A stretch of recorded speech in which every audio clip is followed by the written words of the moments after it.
What's going on, guys? ADHJD, and as you can tell from the title, I have a bit of a problem here with a certain person named Nakime. As you can see from the title, I don't think Nakime deserves her upper 4 rank. Now, if you don't know, if you haven't read the manga, I highly suggest doing that.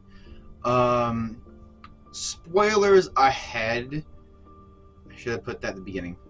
Okay, I'll put that at the beginning, but whatever. Nakime doesn't deserve her upper 4 ranking, and I'll explain why. So let's go back, way back, when Tanjiro met his first, or I believe his first important demon to fight, which was Kyogai. Kyogai was a former 12 Kizuki, I believe, former lower rank 6. So 1 rank below Rui. Now what his power is very similar, very scarily similar to Nakime's. What Kyogai's ability was he could essentially, if he could manage to haunt a room or in something like that, he could manage to manipulate and kind of change the rooms around. His powers consisted of things like teleportation around certain rooms of the house. He could use invisible blades to cut his opponents up. He could manipulate the room, kind of turn it upside down, rotate it any which way he really wanted to. With the drums he had, I believe, on his chest, his back, and his 2 shoulders. Now what Nakime's ability is where I'm not sure if she has any prerequisites to do this, but essentially what she has to do is she kind of has to, I'm assuming her hair has to do something with it, but she kind of has to, I don't know, but she has to do something in order to use her ability. Her ability essentially allows her to, again, manipulate a certain house or castle, in this case the Infinity Castle, which is where she kind of resides and kind of stays. She really never goes outside of the Infinity Castle ever since she was put there. Now her ability is where she can play her biwa, and in a certain way she can kind of use it for defense and offense.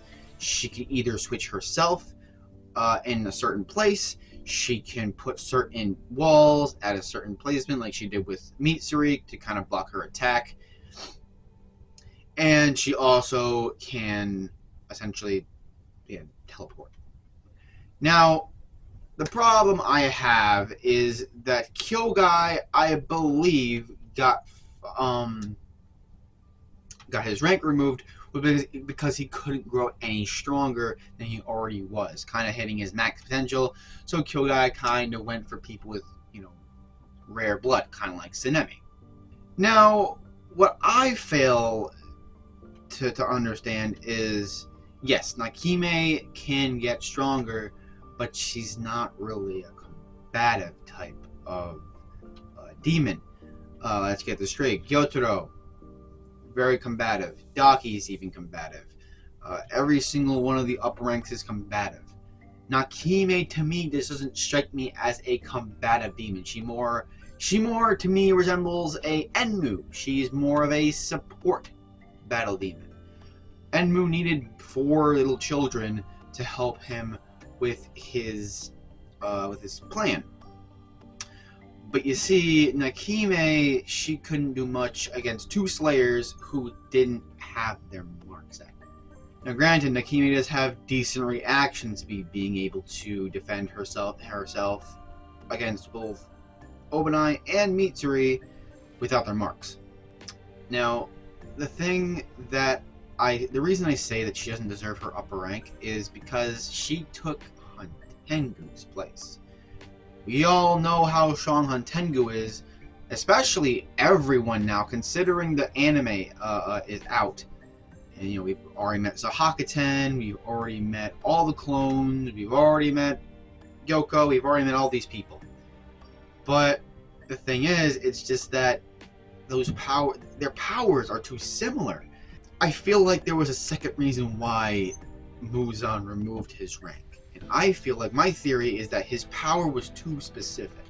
His power was way too specific to be used outside of a specific room. Nakime is a decent demon, it's just I don't think her powers, I don't think her blood demon art can really hold up to an upper rank. If she was put at a lower rank, like a lower moon, I realize they weren't lower moon, there weren't like a lot of lower moons at the time, I don't think there were any actually, I think Muzan kind of just removed that entire thing. But if there were still lower moons around, I feel like she could have been lower moon 3 or 4. I'm not going to say lower moon 2 because the only lower moon 2 that we know of is Hyro, and Hyro would absolutely beat Nakime.